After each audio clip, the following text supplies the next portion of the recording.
প্রিয় দেশবাসী, বাংলাদেশের সমাজতান্ত্রিক দল মার্ক্সবাদী এর পক্ষ থেকে শুভেচ্ছা গ্রহণ করুন। আসন্ন ত্রয়োদশ জাতীয় সংসদ নির্বাচনে আমাদের দল কাচি প্রতীক নিয়ে নির্বাচনে অংশগ্রহণ করছে। নির্বাচনকে কেন্দ্র করে আমাদের দলের বক্তব্য তুলে ধরার জন্য আজ আমি আপনাদের সামনে উপস্থিত হয়েছি।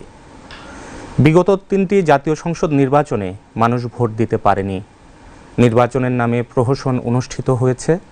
2024 সালের জুলাই গণঅভ্যুত্থানের মধ্য দিয়ে রক্তের বিনিময়ে দেশের জনগণ এই নির্বাচনের অধিকার আদায় করেছে। বক্তব্যের শুরুতেই আমি জুলাই গণঅভ্যুত্থানের শহীদদের শ্রদ্ধার সাথে স্মরণ করছি।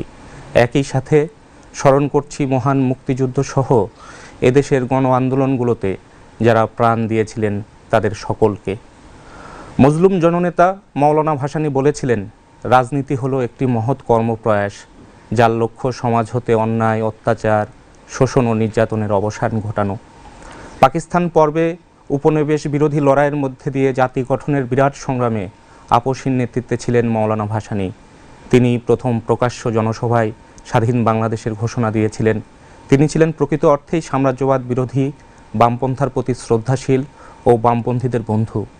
দেশ স্বাধীন হওয়ার পর অগণতান্ত্রিক পদ্ধতিতে সংবিধান রচনার সমালোচনা তিনি যেমন করেছেন, তেমনি গণতন্ত্র, ধর্মনিরপেক্ষতা ও সমাজতন্ত্রকে সংবিধানে যুক্ত করার ব্যাপারে জোর দাবি জানিয়েছেন। দেশ স্বাধীন হওয়ার পর থেকে শাসক গোষ্ঠীর রাজনীতি সবসময় ভাসানীর এই চিন্তার বিরুদ্ধে পরিচালিত হয়েছে। অথচ ভাসানীর আপসীর নেতৃত্বের কারণেই দেশের জাতীয়তাবাদী আন্দোলন চূড়ান্ত জায়গায় যেতে পেরেছিল। তিনি বলেছিলেন, রাজনীতির কেন্দ্রে থাকবে মানুষ। আমরা মাওলানা ভাসানীর এই উত্তরাধিকার বহন করি। সেই লক্ষ্যে আমরা জনগণের জ্বলন্ত সমস্যাগুলোকে নিয়ে আন্দোলন করি। যে কোনোভাবে নির্বাচনে অংশ নিতে হবে, যে কোনো পন্থায় ভোট জোগাড় করতে হবে, সিট বাড়াতে হবে, যার সাথে ঐক্যে গেলে সিট বাড়ানো যায় তার সাথে ঐক্যে যেতে হবে। এই ধরনের নীতিহীন সুবিধাবাদী রাজনীতির চর্চা একটি যথার্থ মার্ক্সবাদী দল হিসেবে আমরা কখনো করিনি। আমরা মনে করি বিদ্যমান পুঁজিবাদী ব্যবস্থাকে পরিবর্তন করে সমাজতান্ত্রিক ব্যবস্থা প্রতিষ্ঠার মধ্যে দিয়েই একমাত্র এই বৈষম্য দূর করা সম্ভব। সমাজতান্ত্রিক অর্থনৈতিক ব্যবস্থায় পৃথিবীতে এমন রাষ্ট্র তৈরি করেছিল যে মৌলিক অধিকারগুলো নিশ্চিত করেছিল, মানুষকে মানুষের মর্যাদা দিয়েছিল। সে কারণে রমারওয়ালা, বার্ট্রান্ড রাসেল, আইনস্টাইন, রবীন্দ্রনাথ ঠাকুর, কাজী নজরুল ইসলাম, জসিমউদ্দিন, মাওলানা ভাসানী সহ দেশ ও বিদেশের অনেক মনীষী এই সমাজ ব্যবস্থাকে স্বাগত জানিয়েছিলেন। জনগণের সামনে নির্বাচন সম্পর্কে একটি সঠিক দৃষ্টিভঙ্গি তুলে ধরার জন্য এবং সংসদের অভ্যন্তরে শোষিত জনগণের প্রতিনিধি হিসেবে দাবি উত্থাপন ও প্রতিবাদ ধ্বনিত করার জন্য আমরা নির্বাচনে অংশগ্রহণ করি। একই সাথে সংসদের বাহিরে শ্রমিক, কৃষক, মেহনতি মানুষের সংগ্রাম ও গণ আন্দোলনকে শক্তিশালী করার জন্য আমরা নির্বাচনে লড়ি। প্রিয় দেশবাসী, স্বাধীনতার 54 বছর পার হলেও দেশের মানুষ এখনও সামান্য মৌলিক অধিকার থেকে বঞ্চিত। 54 বছর ধরে চলা রাজনীতি জনগণের মুক্তি দিতে পারেনি, বৈষম্য দূর করতে পারেনি। আজ এই প্রশ্ন স্বাভাবিক যে 54 বছর পরেও একজন মানুষের ঘর থাকবে না কেন? কেন 35 লক্ষ শিশু শ্রমিক তৈরি হবে? এইসব প্রশ্ন তুললে বলা হয় যে আমাদের দেশ গরিব দেশ, তাই এইসব কিছু করা সম্ভব হয়নি। দেশ গরিব বলে মানুষ গরিব এ কথা সত্য নয়, বরং দেশে এমন একটি অর্থনীতি চালু রয়েছে যার কারণে অল্প কিছু মানুষ ধনী হয়েছে, বেশিরভাগ মানুষ সম্পদহারা গরিব মানুষে পরিণত হয়েছে। স্বাধীনতা পরবর্তী সময়ের 721 কোটি টাকার বাজেট 7 লক্ষ কোটি টাকা দাঁড়িয়েছে। সামরিক খাত মেগা প্রকল্পের নামে মেগা দুর্নীতির জন্য বরাদ্দ বেড়েছে, কিন্তু শিক্ষা, স্বাস্থ্য, সামাজিক সুরক্ষা বৃদ্ধি করা হয়নি। বারবার শাসকের পরিবর্তন হয়েছে, কিন্তু শাসন ব্যবস্থার চরিত্রের পরিবর্তন ঘটেনি। আমরা এই শাসন ব্যবস্থার পরিবর্তন চাই। প্রিয় দেশবাসী, আওয়ামী লীগ মুক্তিযুদ্ধের সমস্ত কৃতিত্ব তাদের দল ও শেখ মুজিবের বলে প্রচার করেছে, ভাসানীর ঐতিহাসিক সংগ্রামকে আড়াল করেছে। বিগত সময়ে বাংলাদেশের শাসন ক্ষমতায় অধিষ্ঠিত হওয়া সকল দলই একই কাজ করেছে। মুক্তিযুদ্ধের সময় আওয়ামী লীগ যুদ্ধে অংশগ্রহণকারী সকল শক্তিকে নিয়ে লড়াইয়ের যুক্তফ্রন্ট গঠন করল না। স্বাধীনতা লাভের পর এই সকল শক্তিকে যুক্ত করে যুক্তফ্রন্ট সরকার গঠন করল না। গণপরিষদ নির্বাচন না করেই সংবিধান প্রণয়ন করল এবং সর্বোপরি স্বাধীনতার পর প্রথম নির্বাচনে রিগিং করল, যে নির্বাচনে বিজয় তার নিশ্চিত ছিল। এতেই সে থামেনি। এরপর নিজেদের প্রণয়ন করা সংবিধান নিজেরাই সংশোধন করে এর মধ্যে গণতন্ত্রের যতটুকু চিহ্ন ছিল সেটাও মুছে দিতে তৎপর হলো। সর্বশেষ চতুর্থ সংশোধনীর মধ্য দিয়ে সকল দলকে বিলুপ্ত করে দিয়ে একদলীয় শাসন ব্যবস্থা বাকশাল কায়েম করল। এটা খুবই দুঃখজনক যে এ সময় জনগণকে সঙ্গে নিয়ে এই স্বেচ্ছাচারের বিরুদ্ধে যে প্রতিরোধ গড়ে তোলা যেত, একটি প্রকৃত কমিউনিস্ট পার্টির অনুপস্থিতির কারণে তা করা যায়নি। এরপর থেকে যারাই ক্ষমতায় এসেছে তারাই এই ব্যবস্থা বহাল রেখেছে, শোষণ নির্যাতন অব্যাহত রেখেছে। এই পটভূমিতেই আওয়ামী লীগের চরম ফ্যাসিবাদী শাসনের আবির্ভাব, যার বিরুদ্ধে সংগঠিত হলো ঐতিহাসিক গণ অভ্যুত্থান। ফ্যাসিবাদী আওয়ামী লীগ সরকারের শাসনামলে রাষ্ট্রের প্রায় সকল প্রতিষ্ঠান অকার্যকর ও পঙ্গু হয়ে পড়েছিল। সাংবিধানিকভাবে রাষ্ট্রের প্রধানমন্ত্রীর হাতে সমস্ত ক্ষমতা কেন্দ্রীভূত করা হয়েছিল। লুটপাট, দুর্নীতি, বৈষম্য সীমা ছাড়িয়েছিল। এসবের বিরুদ্ধে মানুষের মনে যে বিদ্রোহের আগুন জ্বলে উঠেছিল, তার ফলাফল এই গণ অভ্যুত্থান। আওয়ামী লীগের এই গত 16 বছরের ফ্যাসিবাদী শাসনের বিরুদ্ধে অভূতপূর্ব জাগরণ এই গণ অভ্যুত্থান। প্রায় 1,500-এরও অধিক প্রাণ দিয়েছেন এই আন্দোলনে, আহত হয়েছেন 25,000-এরও অধিক। বৈষম্য বিরোধী ছাত্র আন্দোলনের নেতৃত্বে পরিচালিত এই গণ অভ্যুত্থানে আমাদের দল সক্রিয়ভাবে অংশগ্রহণ করেছে। এদেশে কোনো গণ অভ্যুত্থানকেই এত রক্তের স্রোত পাড়ি দিতে হয়নি। আমাদের দল জুলাই হত্যাকাণ্ডের সাথে যুক্ত প্রতিটি ব্যক্তির দৃষ্টান্তমূলক শাস্তির দাবিতে লড়বে। এই গণ অভ্যুত্থান থেকে ফ্যাসিবাদ ধ্বংসের স্লোগান উঠেছে, কিন্তু আওয়ামী লীগের পতন মানেই ফ্যাসিবাদের পতন নয়। ফ্যাসিবাদ কোনো দল আনে না, ফ্যাসিবাদ আনে পুঁজিবাদী ব্যবস্থা। দ্বিতীয় বিশ্বযুদ্ধ পরবর্তীকালে উন্নত কিংবা অনুন্নত সকল দেশেই ফ্যাসিবাদ দেখা যায়। ফ্যাসিবাদ কায়েম একদলীয় শাসনের মাধ্যমে হতে পারে, দ্বিদলীয় শাসনের মাধ্যমে হতে পারে, সামরিক শাসনের মাধ্যমে হতে পারে। দুনিয়ার দেশে দেশে ফ্যাসিবাদ গণতন্ত্রের মুখোশ পরেই এসেছে। আজকের যুগে কোনো পুঁজিবাদী দেশই জনজীবনের কোনো সমস্যার সমাধান করতে পারে না। ফলে সে জনগণের বিক্ষোভ দমনে রাষ্ট্রযন্ত্রকে ব্যবহার করে। এই ফ্যাসিবাদ এ যুগে প্রত্যেকটা পুঁজিবাদী দেশেই বিদ্যমান, অর্থাৎ পুঁজিবাদী রাষ্ট্র মাত্রই সে আজ কম বেশি ফ্যাসিবাদী। জুলাই গণ অভ্যুত্থানের পতন শুধু আওয়ামী লীগ সরকারের পতন ঘটিয়েছে, পুঁজিবাদী অর্থনৈতিক ব্যবস্থার কোনো পরিবর্তন ঘটায়নি। ফলে গণ অভ্যুত্থানের পর দেশের মেহনতি শোষিত জনগণের জীবনের কোনো পরিবর্তন আসেনি। মূল্যবৃদ্ধি, বেকারত্ব, ধনী গরিব বৈষম্য ক্রমাগত বেড়েছে। বিশ্বব্যাংকের রিপোর্ট অনুযায়ী বাংলাদেশের দারিদ্র্য গত 4 বছর ধরেই বাড়ছে। অভ্যুত্থান পরবর্তী 1 বছরেও তার কোনো পরিবর্তন ঘটেনি। দেশের মোট সম্পদের 58% মালিকানা সবচেয়ে ধনী 10% মানুষের হাতে। এর মধ্যে শীর্ষ 1% ধনীর কাছেই রয়েছে মোট সম্পদের প্রায় 1/4। দেশের 50% মানুষ মাত্র 4.5% সম্পদের মালিক। ফলে বোঝাই যায় আওয়ামী লীগ সরে গিয়ে যারাই আসুক, রাষ্ট্র পরিচালনা করে সেই 10% ধনী, আরও সুনির্দিষ্ট করে বললে সেই 10-এর মধ্যে 1%। অথচ গণ অভ্যুত্থানে বৈষম্যহীনতা, সমতা, সাম্য এই স্লোগানগুলো উঠেছিল। গণতন্ত্রের পক্ষে, দুর্নীতি লুটপাটের বিরুদ্ধে মানুষ আওয়াজ তুলেছিল, কিন্তু পরিবর্তন ঘটেনি। মানুষ আজও মুক্তির রাস্তা খুঁজছে। বিগত সরকারগুলোর মতোই দেশের সম্পদ, সমুদ্র বন্দরের টার্মিনাল ইত্যাদি বিদেশি কর্পোরেটদের হাতে তুলে দেওয়া হচ্ছে। তাদের স্বার্থে, তাদের পরামর্শেই দেশ চলছে। একের পর এক নতুন চুক্তি হচ্ছে। ফলে এই অভ্যুত্থানের মধ্য দিয়ে ফ্যাসিবাদের বিলোপ ঘটেনি, ফ্যাসিবাদ পিছু হটেছে মাত্র। এই পুঁজিবাদী সমাজ ব্যবস্থার উচ্ছেদ না ঘটিয়ে ফ্যাসিবাদের উচ্ছেদ সম্ভব নয়। আজকের বাংলাদেশে জনগণের ঐক্যের ভিত্তিতে গণ আন্দোলনের শক্তি বৃদ্ধি না হলে, বারবার ভোটের অধিকার অর্জনের জন্য জনগণ রক্ত দেবে, বারবারই তা হাতছাড়া হবে। প্রিয় দেশবাসী, গণ অভ্যুত্থানের পর মাজার ভাঙ্গা, বাউল গানের আসরে আক্রমণ, সাংস্কৃতিক অনুষ্ঠানে আক্রমণ, যাকে তাকে স্বৈরাচারের দোসর তকমা দিয়ে হামলা, মামলা, গ্রেপ্তার এখন প্রায় প্রতিদিনের চিত্র হয়ে পড়েছে। ধর্মান্ধ সাম্প্রদায়িক শক্তি ধর্মের অপব্যাখ্যা করে মানুষের উপর জুলুম নামিয়ে আনছে। গণতান্ত্রিক মনোভাবাপন্ন মানুষ এইসব দেখে এক আশঙ্কার মধ্যে দিন কাটাচ্ছেন। ইতিহাসের শিক্ষা প্রমাণ করে যে সাম্প্রদায়িকতা বিরোধী লড়াই মানেই কিন্তু ধর্মনিরপেক্ষতা নয়। ধর্মনিরপেক্ষতা কথার যথার্থ অর্থ হচ্ছে রাজনীতি, রাষ্ট্র, শিক্ষা, আইন কানুন ইত্যাদির সাথে ধর্মের সম্পর্ক থাকবে না। ধর্ম পালনের অধিকার মৌলিক গণতান্ত্রিক অধিকারের অন্তর্ভুক্ত। এই চিন্তা এসেছিল ইউরোপের নবজাগরণ থেকে, যা আমাদের দেশ এবং উপমহাদেশে চর্চা করা হয়নি। এর ফলেই ধর্মান্ধতা, সাম্প্রদায়িকতা, জাতপাত এই বিষয়গুলো ধুরন্ধর রাজনৈতিক শক্তির ক্ষমতা লাভের হাতিয়ার হয়ে জনসাধারণের ঐক্যকে টুকরো টুকরো করে দিতে পারছে। একে আটকাতে গেলে জোরদার আদর্শগত লড়াই চালাতে হবে।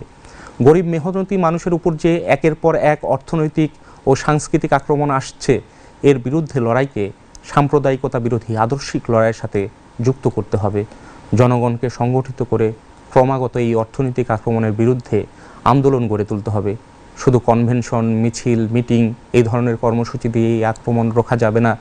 বামপন্থী ও গণতান্ত্রিক মানুষের ঐক্যের ভিত্তিতে এই আন্দোলন পরিচালনা করতে হবে।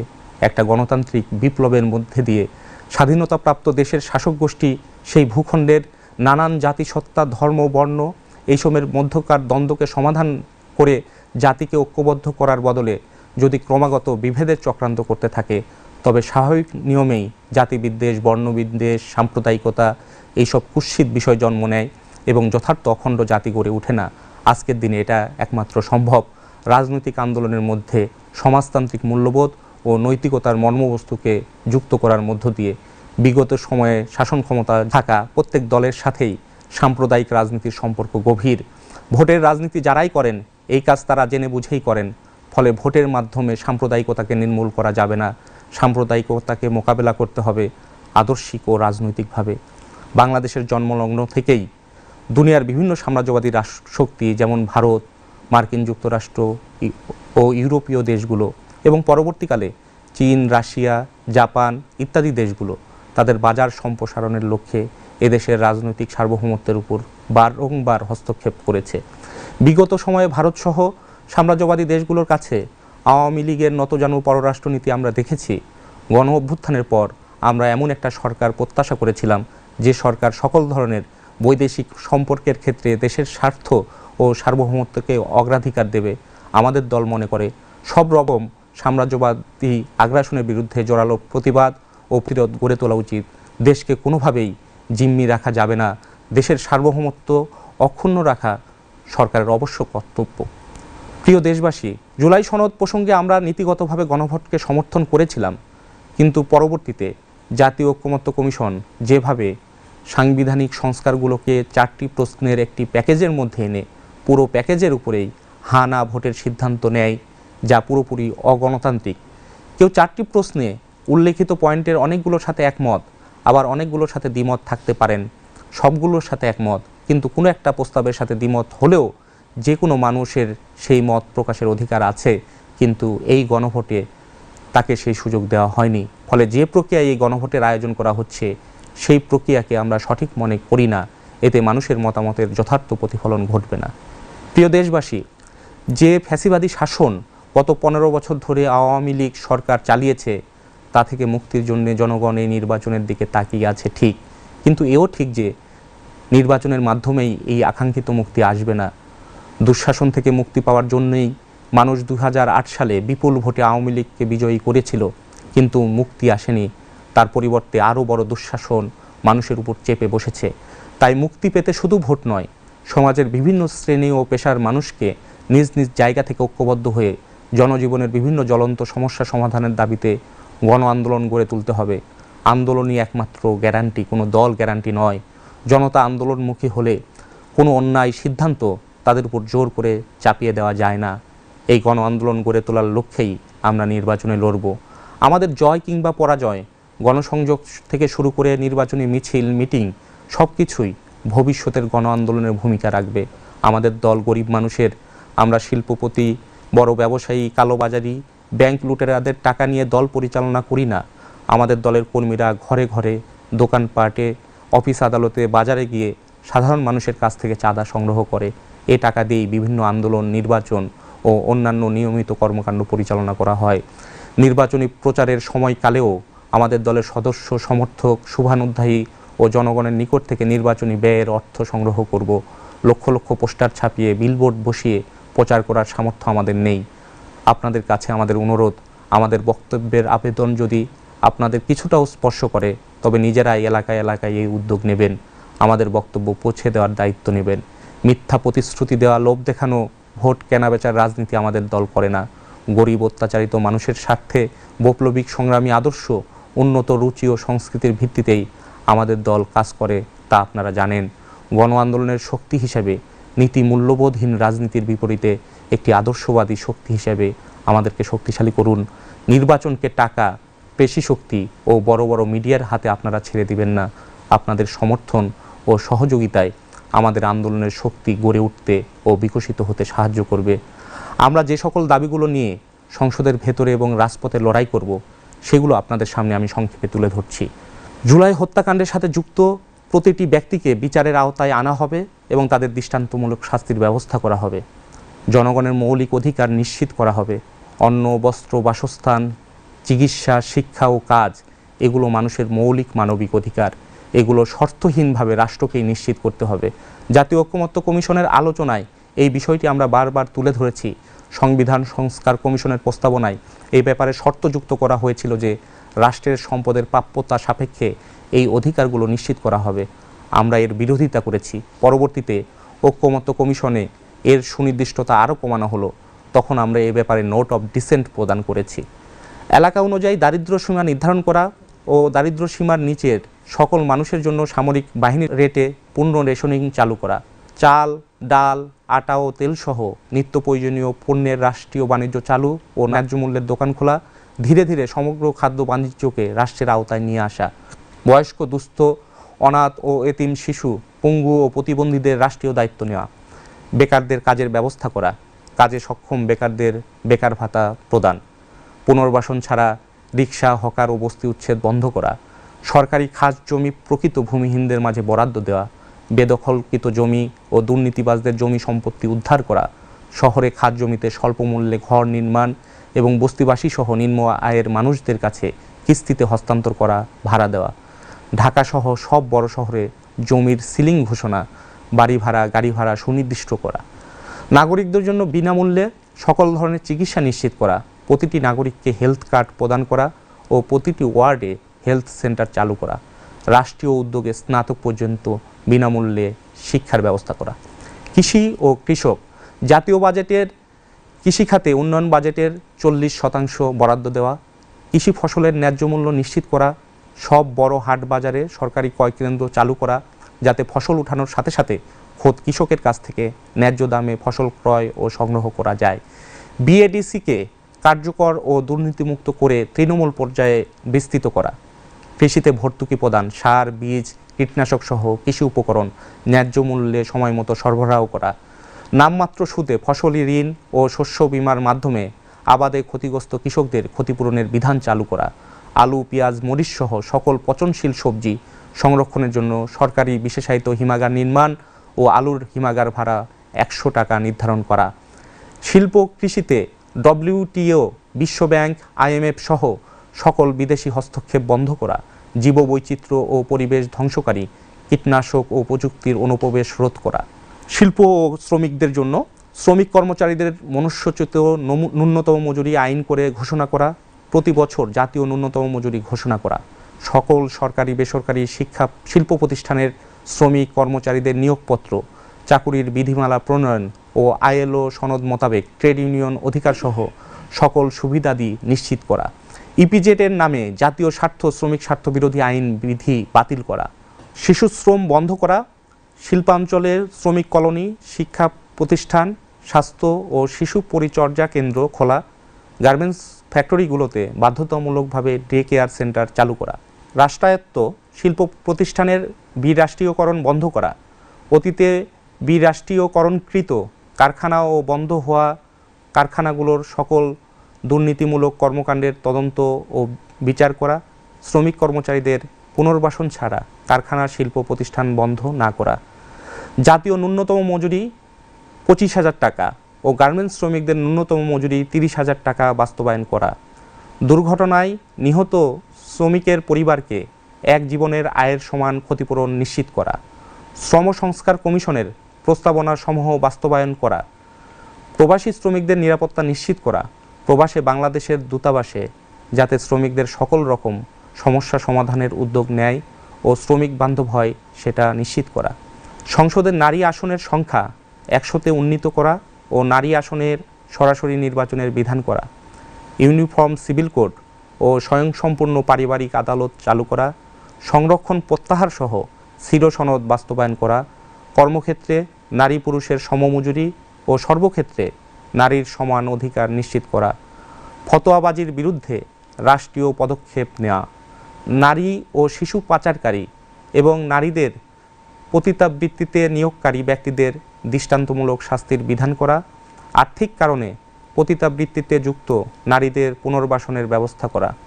নাটক, সিনেমা, সাহিত্যে ওয়াজ নসিহতে নারীদের অশ্লীল উপস্থাপনা ও তাদের সম্পর্কে অসম্মানজনক উক্তি বন্ধ করা, প্রাথমিক বিদ্যালয় থেকেই সঙ্গীত, নাটক, নৃত্য, চিত্রাঙ্কন সহ বিভিন্ন সাংস্কৃতিক কর্মকাণ্ড ও খেলাধুলার আয়োজন করা, মনীষী জীবনচর্চা সহ সুস্থ সংস্কৃতির বিকাশ নিশ্চিত করা, মাদক ও জুয়া বন্ধে কার্যকর ব্যবস্থা নেওয়া, গৃহপরিচারিকাদের শ্রমিক হিসেবে স্বীকৃতি দিতে হবে, তাদের ন্যূনতম মজুরি ও সাপ্তাহিক ছুটি নিশ্চিত করতে হবে, সকল শ্রেণীর পেশাজীবী নারীদের গর্ভকালীন সময়ে 16 সপ্তাহ বেতন সহ ছুটি নিশ্চিত করা, পার্বত্য চট্টগ্রামে বিরাজমান সংকটের রাজনৈতিক সমাধান করা, পার্বত্য চট্টগ্রামে অঘোষিত সেনাশাসন প্রত্যাহার করা, পার্বত্য চট্টগ্রামের জন্য গঠিত ভূমি কমিশন কার্যকর করে ভূমি সমস্যার সমাধান করা, বাংলাদেশের পাহাড় ও সমতলের বিভিন্ন জাতিসত্তার সাংবিধানিক স্বীকৃতি ও মর্যাদা নিশ্চিত করা, বিভিন্ন জাতিসত্তার মাতৃভাষা সংরক্ষণ ও বিকাশের জন্য রাষ্ট্রীয়ভাবে উদ্যোগ গ্রহণ করা, মাতৃভাষায় শিক্ষা নিশ্চিত করা এবং প্রত্যেক জাতিসত্তার সাংস্কৃতিক ও কৃষ্টিগত ঐতিহ্য স্বাতন্ত্র্য রক্ষার ব্যবস্থা করা, মুক্তবাজারের নামে বাংলাদেশের জাতীয় অর্থনীতি ধ্বংসের নীতি বাতিল করা, তেল গ্যাসের উৎপাদন বন্টন চুক্তি সহ জাতীয় স্বার্থবিরোধী সকল অসম চুক্তি বাতিল করা, দেশের সম্পদকে কাজে লাগিয়ে একে ভিত্তি করে শিল্প কারখানা স্থাপন করা, সম্পদ উত্তোলন ও ব্যবহারে স্বয়ংসম্পূর্ণতা অর্জন করা, ফিলিস্তিন সহ দেশে দেশে সাম্রাজ্যবাদী আগ্রাসন ও গণহত্যা বন্ধ, দখলদারিত্বের অবসানের দাবিতে জাতীয় ও আন্তর্জাতিক বিভিন্ন ফোরামে সোচ্চার ভূমিকা পালন করা, কিউবা, উত্তর কোরিয়া, জিম্বাবুয়ে সহ বিভিন্ন দেশের উপর আরোপিত সাম্রাজ্যবাদী অবরোধ প্রত্যাহারে জাতিসংঘ সহ আন্তর্জাতিক সকল ফোরামে সক্রিয় ভূমিকা পালন করা, মার্কিন যুদ্ধ তৎপরতার অংশ হিসেবে